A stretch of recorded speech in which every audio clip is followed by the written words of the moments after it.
welcome back to the channel. In this video, I want to talk about why you let other people's energy control your energy. Okay.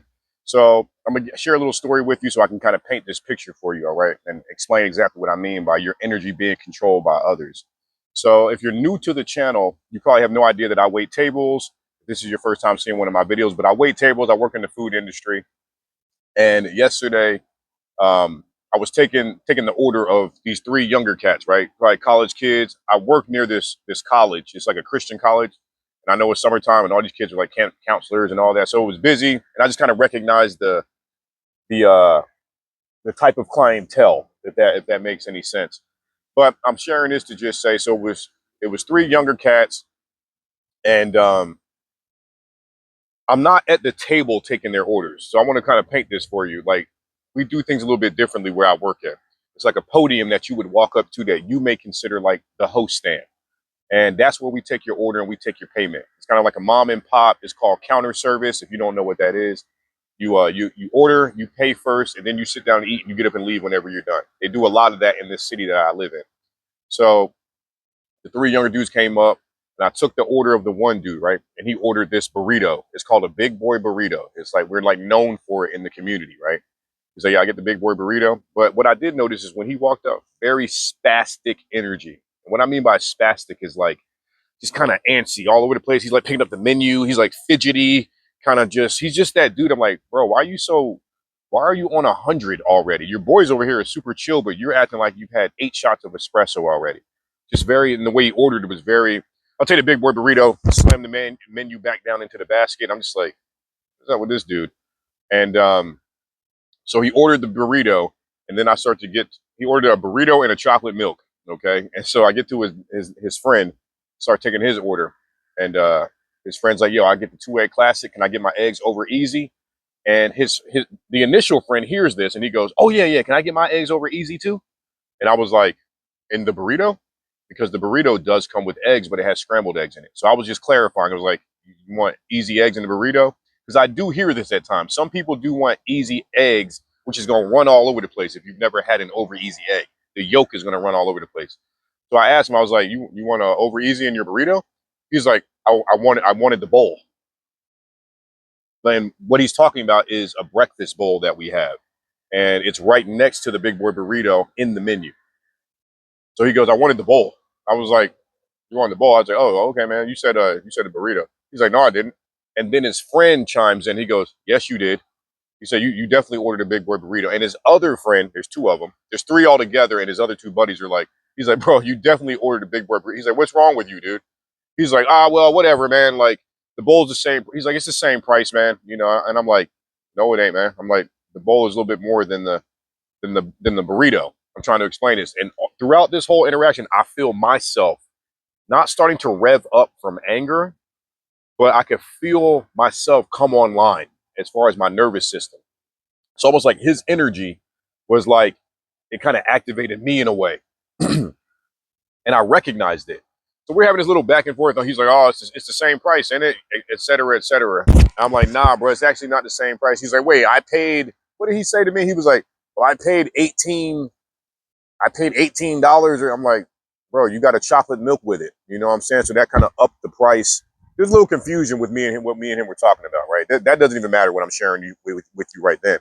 But, so he's like, oh, whatever, it's the same price. I'm like, nah, it's a little bit different. Anyways, whatever. He's like, well, I wanted the bowl. I was like, oh, okay, man. I'll scratch this off because I have to handwrite everything. So I'm scratching it off. I rewrite it. And his boys are kind of busting his balls too. They're like, bro, you definitely said this, man. Like, why? It's almost like they're taking my side in a way. It was very interesting. But throughout the interaction, the key to it was how I was noticing my nervous system getting activated.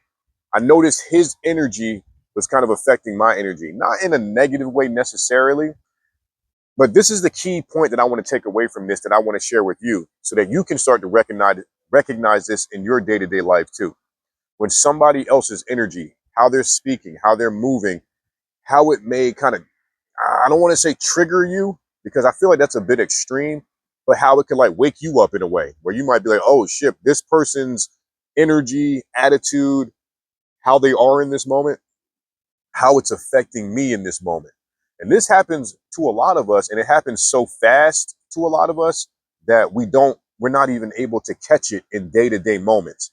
And why am I even sharing this? Why am I even talking about this?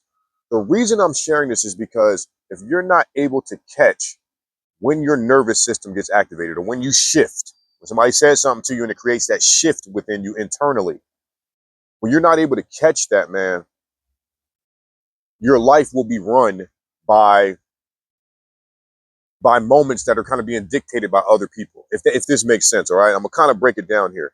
It's almost like you have no control. You're kind of just on autopilot. Like somebody said something, somebody's energy is a certain way around you, and it pulls you into it without you maintaining a sense of control within yourself, without you recognizing that, damn, that's not even my energy, that's his energy, but I can feel it. And I was kind of looking some things up before I made the video, and I was seeing a lot of things about being an empath, being empathetic. I personally don't consider myself like an empath. I do consider myself somebody who is self-aware. I can go around somebody and I can see if they're having a bad day. I can be around somebody and see if they're having a great day. I'm aware of this. I can sense energy. Now, what I'm saying as far as not being an empath, I don't take on that person's sadness and now I'm sad. That's what my idea of being an empath is that you take on and you absorb other people's energy and you make it your own. Okay, so I'm not gonna get all into that because I think that's a different video. But what I'm saying is, I'm always talking about self-awareness on this channel. I'm always talking about being mindful, being in the moment, being present. Because the more that you can do this, the better you get at maintaining a sense of control over your responses to things. So when life is hitting you, when you're running into people that maybe you feel like are disrespecting you or treating you a certain way, or just moments in life that happen, your car, you got a flat tire, um, those can like jar your system in a way. They can get your nervous system activated in a way, like creating like this unknown. I don't know where this moment's going to lead.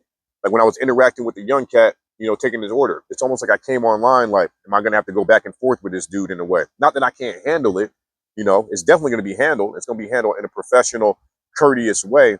But it's funny because I was looking back on, 15 years ago when maybe I wasn't so self-aware.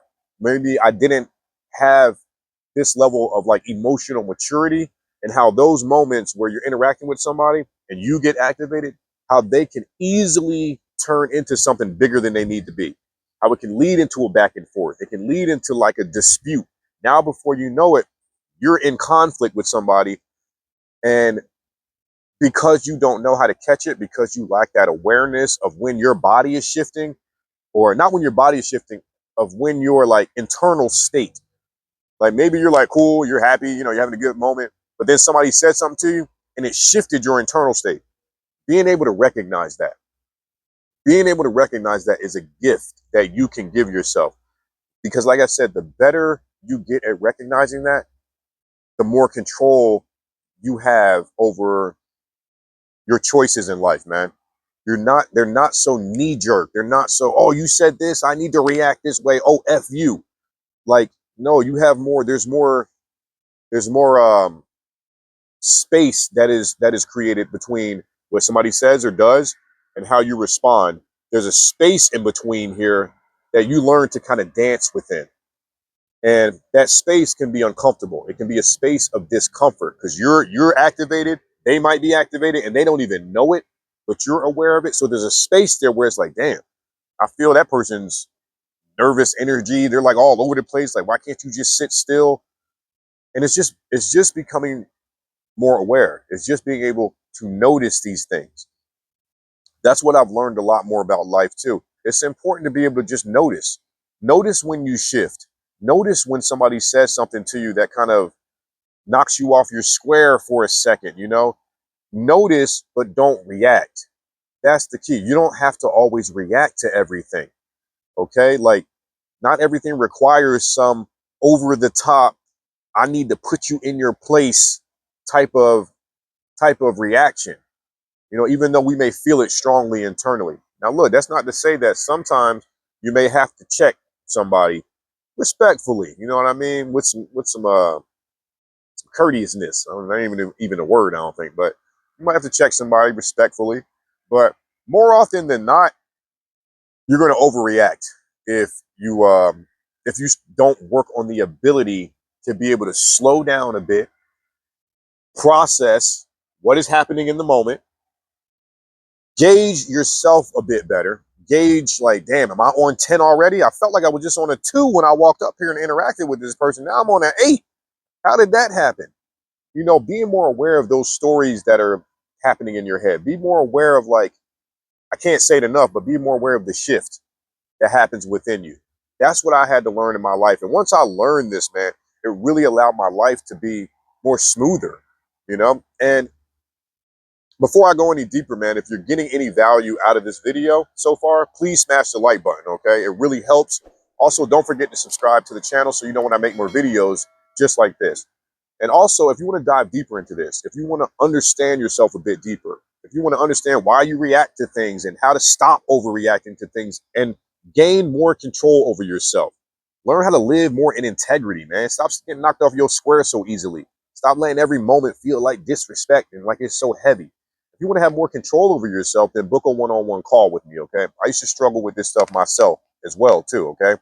So use the link in the description and book that call, all right? Now let's get back to it. So I don't want to make this video too much longer than it needs to be, but ultimately what I'm saying is be more mindful of when other people's energy is kind of dictating your energy, okay? When you can learn how to keep your energy to yourself, you'll be doing yourself a great service.